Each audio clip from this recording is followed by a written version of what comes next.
رسول اللہ صلی اللہ علیہ وسلم نے فرمایا جمعہ کے دن اور جمعے کی رات کو کثرت سے مجھ پر درود پڑا کرو، بس جو آدمی مجھ پر ایک دفعہ درود بھیجے گا اللہ اس پر 10 رحمتیں نازل کرے گا۔ اللہم صلی علی محمد۔ رسول اللہ صلی اللہ علیہ وسلم نے فرمایا تمہارے افضل دنوں میں سے جمعے کا دن ہے، اسی دن آدم علیہ السلام پیدا کیے گئے، اسی دن ان کی روح قبض کی گئی، اسی دن سور پھونکا جائے گا اور اس دن سب لوگ بے ہوش ہوں گے، اس لیے اس دن مجھ پر کثرت سے درود بھیجا کرو کیونکہ تمہارا درود مجھ پر پیش کیا جاتا ہے۔ کہتے ہیں لوگوں نے پوچھا یا رسول اللہ ہمارا درود آپ پر کس طرح پیش کیا جائے گا جبکہ آپ کا جسم بوسیدہ ہو چکا ہوگا؟ تو آپ نے فرمایا بے شک اللہ عز و جل نے انبیاء کے جسموں کو زمین پر حرام کر دیا ہے، یعنی فرشتوں کے ذریعے آپ تک درود پہنچایا جاتا ہے۔ انبیاء کے جسموں کو مٹی نہیں کھاتی، صحیح سلامت ہوتے ہیں ان کے جسم۔ سورۃ الکہف پڑھنا، نبی صلی اللہ علیہ وسلم نے فرمایا جو شخص جمعہ کے دن سورۃ الکہف پڑھتا ہے تو اس کے لیے دوسرے جمعے تک نور روشن رہتا ہے۔ غسل کرنا، ہر بالغ پر جمعہ کے لیے جانا ضروری ہے اور ہر وہ شخص جس پر جمعہ کے لیے جانا ضروری ہے اس پر غسل ہے، یعنی اس کو لازمی غسل کرنا چاہیے، اللہ یہ کہ کوئی مجبوری ہو۔ تو آپ اپنا اسکیجول اس طرح بنائیں نا کہ جیسے اگر آپ ہر روز نہاتے ہیں پھر تو کوئی مسئلہ نہیں، لیکن اگر آپ ایک دن چھوڑ کے ایک دن نہاتے ہیں تو آپ پھر اس طرح اسکیجول کریں کہ جیسے آپ منڈے کو نہائے، پھر وینسڈے کو نہائے، پھر جمعے کو نہائے، پھر آپ سیٹرڈے سنڈے اگر نہیں بھی نہاتے پھر منڈے، تو اس طرح آپ جمعے کو مس نہیں کریں گے۔ یہ نہیں کہ جمعرات کو نہا کے جمعہ کو چھوڑ دیا یا جمعہ چھوڑ کے ہفتے کو نہائے، ایسا نہیں کرنا چاہیے۔ علماء نے غسل کے حکم کے بارے میں اختلاف کیا، بعض تو کہتے ہیں یہ واجب ہے یعنی فرض کے درجے میں ہے، اور جمہور علماء یہ کہتے ہیں کہ مستحب ہے، پسندیدہ ہے، افضل عمل ہے۔ حدیث میں آتا ہے جس نے جمعے کے دن وضو کیا اس نے اچھا کیا اور جس نے غسل کیا تو یہ افضل ہے۔ صفائی میں مبالغہ ہوتی نا، ویکلی صفائی آپ کو کرنی ہوتی ہے، یعنی جیسے ناخن وغیرہ کاٹتے ہیں یا پھر اپنے زائد بال وغیرہ اتارتے ہیں، تو یہ سب چیزیں اگر جمعے کے دن ہو تو زیادہ بہتر ہے۔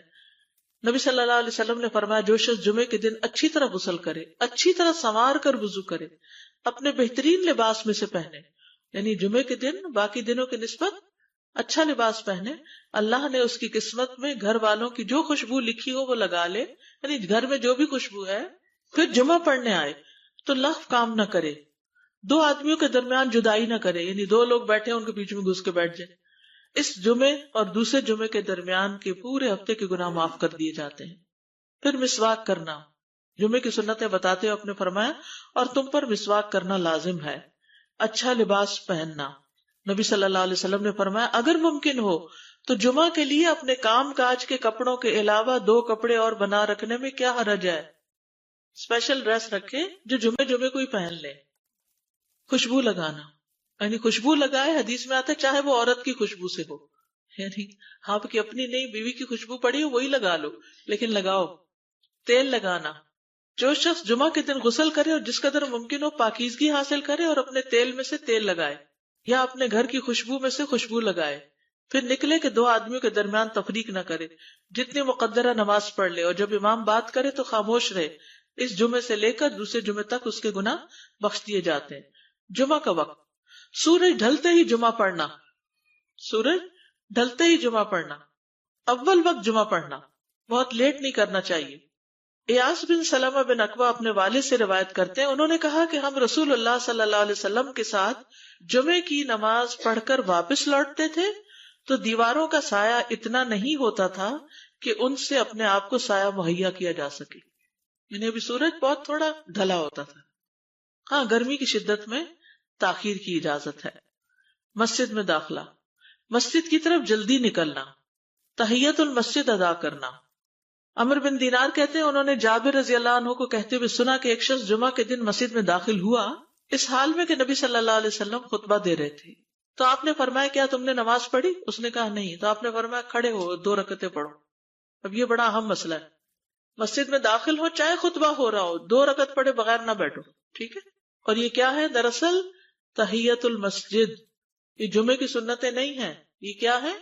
تحیت المسجد ہے، اور مختصر پڑھی جائیں، یعنی امام جب خطبہ دے رہا ہو تو چاہیے کہ 2 رکعتیں پڑھے اور دونوں میں اختصار کرے۔ نماز سے قبل حلقہ بنانے کی ممانعت، مثلا آپ جلدی چلے گئے تو یہ نہیں کہ ایک گروپ بنا کے آپس میں گپ شپ شروع کر دیں، نہیں، سیدھے ہی لائنوں میں بیٹھیے۔ انتظار کا وقت کیسے گزاریں گے؟ نفل پڑھ کے بیٹھ گئے، ذکر اذکار کریں، قبلے کی طرف رخ کر کے لائنوں میں بیٹھیں، حلقہ نہیں بنائیں، بیٹھ کے خرید و فروخت نہیں کریں، تاخیر سے آنے پہ گردنیں پھلانگ کے نہ آگے جائیں۔ رسول اللہ صلی اللہ علیہ وسلم نے فرمایا ٹیک لگا کے مت کھاؤ، یہ عام ایک ادب بتایا، یعنی اس طرح ٹیک لگا کے نہیں کھاؤ، کھانے کے وقت سیدھے ہو جاؤ۔ چھنے ہوئے آٹے کی روٹی نہ کھاؤ، میدا۔ مسجد میں کوئی جگہ مقرر نہ کرو کہ یہ میری جگہ ہے، آپ کیوں آج یہاں کھڑی ہو گئی، کہ تم اسی میں ہی نماز پڑھو۔ کچھ لوگ ہوتے ہیں نا آ کے مخصوص جگہ ہی پڑھتے ہیں، اگر کوئی اور وہاں ڈسٹرب ہو جاتے ہیں۔ اور جمعہ کے دن لوگوں کی گردنیں نہ پھلانگو، ورنہ اللہ تمہیں قیامت کے دن لوگوں کے لیے پل بنا دے گا۔ کیونکہ بہت اذیت کی بات ہے نا، آپ بیٹھے ہیں لوگ باقاعدہ بازو کا کندھوں پہ ہاتھ رکھ کے اس کو تنگ کر اس کو تنگ کر، تو یہ نہیں کرنا چاہیے۔ اگر آپ کو اٹھنا بھی پڑ گیا بیچ میں تو واپسی پہ پیچھے کھڑے ہو جائیے، اگلی لائن مل جائے گی۔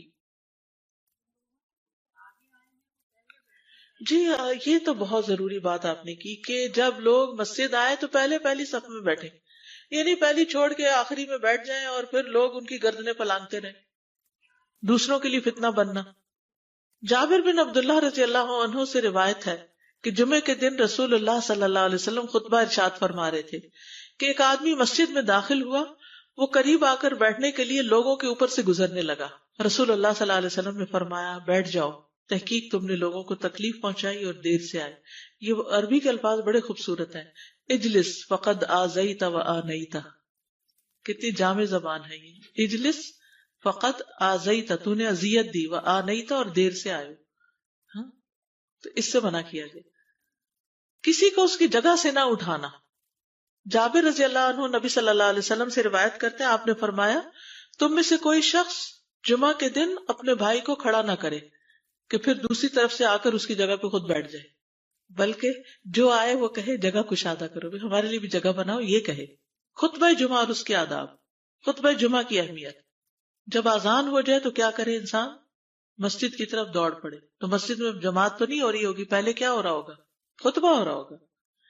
امام کا خطبے سے پہلے سلام کرنا، نبی صلی اللہ علیہ وسلم جب ممبر پر چڑھتے تو حاضرین کو السلام علیکم کہتے۔ امام کا کھڑے ہو کر خطبہ دینا، رسول اللہ صلی اللہ علیہ وسلم کھڑے ہو کر خطبہ دیتے، پھر بیٹھ جاتے، پھر کھڑے ہوتے اور کھڑے ہو کر خطبہ دیتے، یعنی بیچ میں تھوڑا سا بیٹھ بھی جاتے تھے۔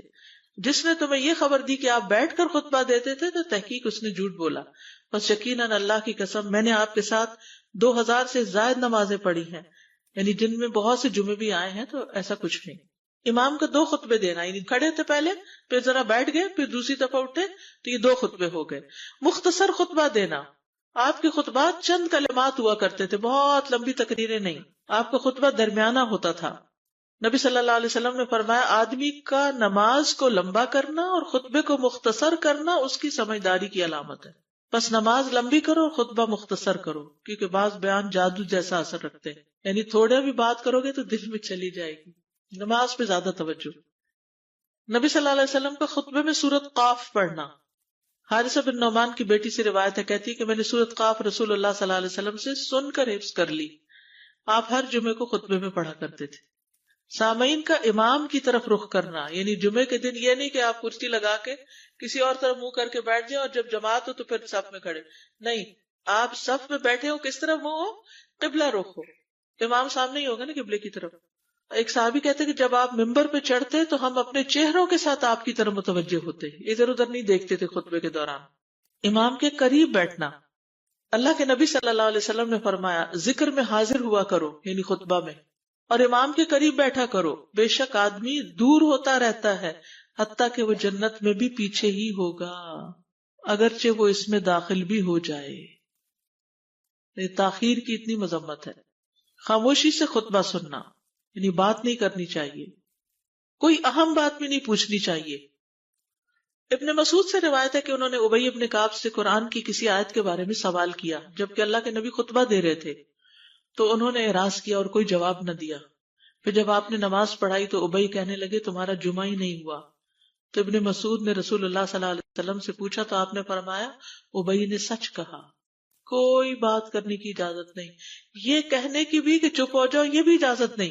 عبداللہ بن مسعود کہتے کہ جب امام جمعہ کے لیے آ گیا پھر تمہارا اپنے ساتھی سے یہ کہنا کہ خاموش رہو لغویت کے لیے کافی ہے، یہ بھی لغو بات ہے۔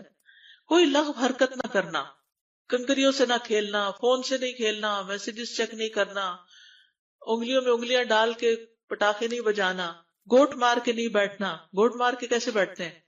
گھٹنے اوپر کر کے اور یوں ایسے گھٹنوں کے گرد ہاتھ ڈال کے. کئی دفعہ ایسے نظر آتا ہے کہ خطبے میں لوگ اس طرح بیٹھے ہوتے ہیں کیونکہ پتہ نہیں ہے.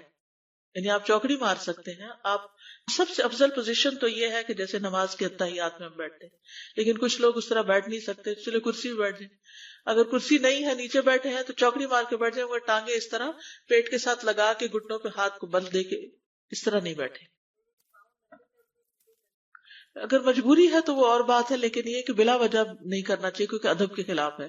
اونگ آنے پر جگہ بدلنا. نبی صلی اللہ علیہ وسلم نے فرمایا اگر جمعہ کے دن کسی کو مسجد میں اونگ آنے لگے تو اپنی اس جگہ کو دوسری جگہ سے بدل لے. کہ بعض اوقات ایسا ہوتا ہے نا، خطبے کے وقت بڑی سکینت ہوتی ہے اور آخری خطبہ تو آپ نیند میں ہی سنتے ہیں. نماز جمعہ کی رکعت 2 رکعت ہے فرض بس. جمعہ کی نماز 2 رکعتیں ہیں اور ان دونوں میں قرات ہوتی ہے. نبی صلی اللہ علیہ وسلم جمعے میں سبح اسم ربک الاعلی اور هل اتاک حدیث الغاشیہ پڑھتے. کبھی جمعہ اور عید کٹھے ہو جاتے تب بھی دونوں نمازوں میں یہی سورت پڑھتے تھے. ٹھیک ہے. اسی طرح صبح کی نماز میں جمعے کے دن الف لام میم التنزیل اور هل اتی علی الانسان کی قرات کرتے اور نماز جمعہ میں سورۃ الجمعہ اور منافقین کی تلاوت کرتے. یعنی یہ بھی ملتا ہے. فرض کے بعد 2 رکعت پڑھنا. عبداللہ بن عمر سے روایت ہے انہوں نے رسول اللہ صلی اللہ علیہ وسلم کی نفل نماز کو بیان کیا اور کہا کہ آپ جمعے کے بعد کوئی نفل نماز نہیں پڑھتے تھے حتیٰ کہ واپس تشریف لے جاتے پھر اپنے گھر میں 2 رکعت پڑھتے تھے. اب جو لوگ گھر نہیں جاتے تو پھر وہیں پر وہ پڑھ لیتے ہیں، ورنہ آپ صلی اللہ علیہ وسلم اپنی سنتیں وغیرہ گھر میں پڑھتے تھے. اور اسی طرح 4 بھی پڑھی جا سکتی، 2 بھی ہیں 4 بھی ہیں. آپ صلی اللہ علیہ وسلم نے فرمایا جب تم میں سے کوئی جمعہ پڑھ چکے تو اس کے بعد 4 رکعتیں پڑھے. یہ آپ کا حکم ہے. تو جب آپ کا 2 چیزیں ہوتی ہیں سمجھنے کے لیے، ایک آپ کا فعل ہوتا ہے اور ایک آپ کا حکم ہوتا ہے. تو ہمارے لیے کیا ہے جو آپ کا حکم ہو. جمعے کے بعد کوئی اور نماز پڑھنے سے پہلے گفتگو کرنا، یعنی سنت پڑھنے سے پہلے گفتگو کرنا. اسما بن مالک سے مرفوعاً روایت ہے کہ جب تم میں سے کوئی آدمی جمعہ کی نماز پڑھے تو اس کے بعد اس وقت تک کوئی نماز ادا نہ کرے جب تک کسی سے کلام نہ کرے یا اس جگہ سے نکل نہ جائے. پہلے منع تھا، اب کوئی نہ کوئی بات کر لینی چاہیے. نہیں سمجھ آئی؟ یعنی جمعہ پڑھ لیا آپ نے اور پھر کسی سے آپ سلام دعا کر لیں، اس کے بعد سنت پڑھیں یا نفل جو بھی. ٹھیک ہے. اور گھر جانا ہے تو گھر جا کے پڑھیں، اور اگر گھر نہیں جانا، کام پہ جانا ہے تو ادھر ہی پڑھ کے چلے جائیں. کتنا پیارا ہے ہمارا دین کہ اتنا لمبا بھی چپ کا روزہ نہیں رکھوایا. بالکل. عاصم سے روایت ہے، وہ ابو قلابہ سے نقل کرتے ہیں میں نے ان کے ساتھ جمعہ کی نماز پڑھی. جب میں نے اپنی نماز پوری کر لی انہوں نے میرے ہاتھ کو پکڑا اور میری جگہ پر کھڑے ہوئے اور مجھے اپنی جگہ پہ کھڑا کیا. وہ جو ہم چینج کرتے ہیں نا جگہ، وہ اس کی بات ہو رہی ہے. یعنی جمعے کے بعد کوئی اور نماز پڑھنے سے پہلے بات بھی کر لینا، جگہ بھی تبدیل کرنا. لیکن اگر کچھ لوگ پہلے سے ہی آپ کی سنتیں شروع کر چکے اور کوئی چینج کرنے والا نہیں تو پھر پڑھ لیجئے. یعنی یہ مستحب اعمال ہے، ان میں ایسا نہیں کہ کوئی گناہ لازم ہو جائے گا، لیکن افضل یہ ہے، افضل سے اجر زیادہ ہو جاتا ہے. جمعہ کے دیگر احکام. 1 رکعت پانے پر بھی جمعہ ادا ہو جاتا ہے. یعنی اگر کسی کو رش مل گیا، پارکنگ نہیں ملی اور 1 رکعت میں بھی پہنچ گیا تو جمعہ ہو گیا. امام سے دعا کا کہنا. انس کہتے ہیں کہ ایک سال نبی صلی اللہ علیہ وسلم کے عہد میں لوگ قحط میں مبتلا ہوئے. جمعہ کے دن میں نبی صلی اللہ علیہ وسلم کے خطبہ پڑھنے کے دوران میں ایک اعرابی کھڑا ہو گیا. کہا یا رسول اللہ، مال تباہ ہو گئے، بچے بھوکے مرنے لگے، اس لیے آپ اللہ سے ہمارے حق میں دعا کیجیے. آپ نے اپنے دونوں ہاتھ اٹھائے. اس وقت آسمان پر بادل کا ایک ٹکڑا بھی نہیں تھا. قسم اس ذات کی جس کے ہاتھ میں میری جان، آپ نے ہاتھ اٹھائے بھی نہیں تھے کہ پہاڑوں کی طرح بادل کے بڑے بڑے ٹکڑے امڑ آئے. یہ معجزہ ہے آپ کا، آپ کی دعا قبول ہو گئی. پھر آپ ممبر سے ابھی اترے نہیں تھے کہ میں نے آپ کی داڑھی پر بارش کے قطروں کو ٹپکتے ہوئے دیکھا. اس دن خوب بارش ہوئی. پھر دوسرے دن، تیسرے، چوتھے، حتیٰ کہ دوسرے جمعے تک سلسلہ جاری رہا. دوسرے جمعے وہی عرابی یا کوئی اور کھڑا ہو گیا اور کہا یا رسول اللہ، چھتیں گر گئی، مال ڈوب گیا، اس لیے آپ ہمارے لیے اللہ سے دعا کیجیے. چنانچہ آپ نے اپنے دونوں ہاتھ اٹھائے اور فرمایا اے میرے اللہ، ہمارے ارد گرد برسا، ہم پر نہ برسا. اور بدلی کے جس طرف اشارہ کرتے وہ بدلی ہٹتی جاتی اور مدینہ ایک حوض کی طرح ہو گیا. وادی کنات 1 مہینے تک بہتا رہا. جو شخص بھی کسی علاقے سے آتا تو اس پر بارش کا حال بیان کرتا. جیسے ہوتا ہے نا کوئی فلڈ آ جائے، کچھ ہریکن، تو پھر ہر کوئی موضوع گفتگو ہو جاتا ہے. جمعہ کے بعد قیلولہ کرنا. انس کہتے ہیں کہ ہم لوگ جمعہ کے دن سویرے نکلتے اور جمعہ کی نماز کے بعد قیلولہ کرتے تھے، جمعہ کے بعد کھانا کھانا. سہل کہتے ہیں کہ ہم نہ تو قیلولہ کرتے نہ دوپہر کا کھانا کھاتے مگر جمعے کے بعد. لنچ کب ہے؟ جمعے کے بعد. جمعے کو قیام و سیام کے لیے خاص کرنے کی ممانعت ہے، یعنی اس دن کی رات کو شب جمعہ منانا کہ اس رات پوری عبادت کریں گے، یہ سنت سے ثابت نہیں. ٹھیک ہے. اور دن کو روزے کے لیے خاص کرنا یہ بھی سنت سے ثابت نہیں، الا یہ کہ کوئی معمول کا روزہ رکھتا ہے، ایام 20 کا روزہ ہے تو وہ اور بات ہے. ابو ہریرہ سے روایت ہے کہ میں نے رسول اللہ صلی اللہ علیہ وسلم کو فرماتے ہوئے سنا، تم میں سے کوئی شخص جمعہ کے دن روزہ نہ رکھے مگر یہ کہ اس کے ایک دن پہلے یا اس کے بعد کا دن ملا کر روزہ رکھے. جمعہ کے دن خرید و فروخت کی ممانعت ہے. جمعہ کے دن جب نماز کے لیے پکارا جائے تو اس وقت اللہ نے خرید و فروخت سے منع کیا ہے. وَذَرُوا الْبَيْعَ، اس دن کاروبار حرام ہے. اور یہ جمعے کی دوسری اذان کے ساتھ تعلق رکھتا ہے، یعنی صبح صبح کام کر سکتے ہیں لیکن اذان ہوتے ہی چھوڑ دیں، اور جب پھر جمعہ سے فارغ ہو جائے تو دوبارہ دکان پہ جا کے بیٹھ جائیں. جابر بن عبداللہ کہتے ہیں کہ نبی صلی اللہ علیہ وسلم جمعہ کے دن خطبہ ارشاد فرما رہے تھے کہ مدینہ میں ایک تجارتی قافلہ آیا. رسول اللہ صلی اللہ علیہ وسلم کے صحابہ اس کی طرف لپک پڑے اور آپ کے پاس مسجد میں صرف 12 آدمی بچے. تو رسول اللہ صلی اللہ علیہ وسلم نے یہ صورت دیکھ کر فرمایا، اس ذات کی قسم جس کے ہاتھ میں میری جان ہے، اگر تم سارے کے سارے چلے جاتے اور کوئی بھی باقی نہ بچتا تو اس وادی میں آگ بہہ پڑتی. یعنی اتنا بڑا جرم ہے یہ. پھر یہ آیت نازل ہوئی، وَإِذَا رَأَوْا تِجَارَةً أَوْ لَهْوًا انفضوا إِلَيْهَا وَتَرَكُوكَ قَائِمًا، جب وہ کوئی سودا بکتا دیکھیں یا کوئی تماشا نظر آ جائے تو اس کی طرف دوڑ جاتے اور آپ کو کھڑا ہی چھوڑ دیتے ہیں. راوی کہتے ہیں جو 12 آدمی رسول اللہ صلی اللہ علیہ وسلم کے ساتھ رہے ان میں ابو بکر اور عمر رضی اللہ عنہ بھی شامل تھے. جمعے کے دن قبولیت کی گھڑی ہوتی ہے، اس وقت اللہ سے بھلائی مانگنی چاہیے. رسول اللہ صلی اللہ علیہ وسلم نے فرمایا، جمعے کے دن میں ایک گھڑی ایسی ہے کہ کوئی مسلمان اللہ سے کسی خیر کا سوال کرتے ہوئے اس کی موافقت نہیں کرتا مگر اللہ اسے وہی خیر عطا کر دیتا ہے.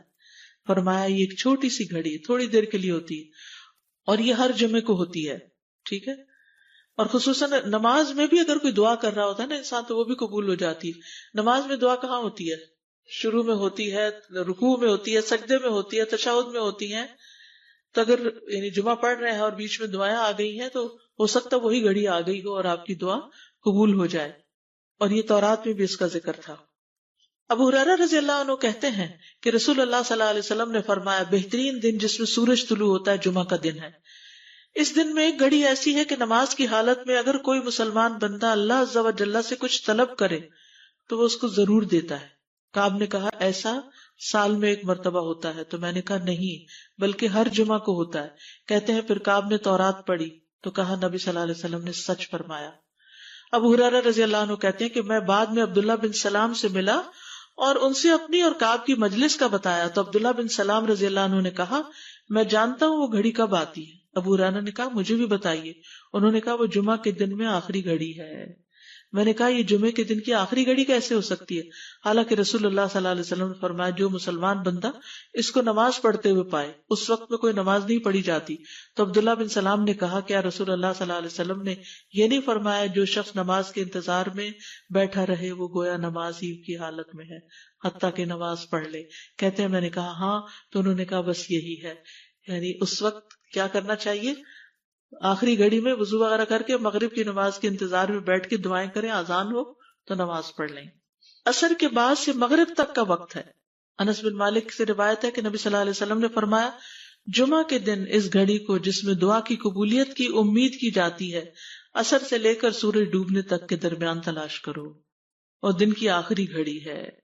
تو اللہ سبحانہ وتعالی ہمیں اس دن کی برکتوں سے فائدہ اٹھانے کی توفیق عطا فرمائے.